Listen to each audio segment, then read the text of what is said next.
Uvjerljiva, golovima velika, ali nikako laka pobjeda Rijeke. Međimurje odavno u Rijeci nije odigralo bolje poluvrijeme. Domaći su bili uglavnom zbunjeni u svim dijelovima momčadi.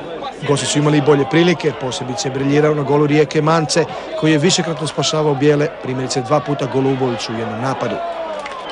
Pa posebno atraktivno Darmopilu nakon kontre preko Lime. Imala je doduše i stihijska Rijeka prilika, Đalović za Križmana, korner. Pucao je i Matko, dobar Banović. I kad su svi prekrižili poluvrijeme, Fernandez za Matka, sjednula je glava i 1:0 u sudačkoj nadoknadi vremena.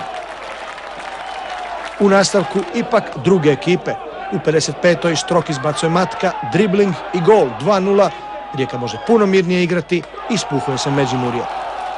62. kraj drame. Matko bježi, a Mouri ga ruši, crveni karton.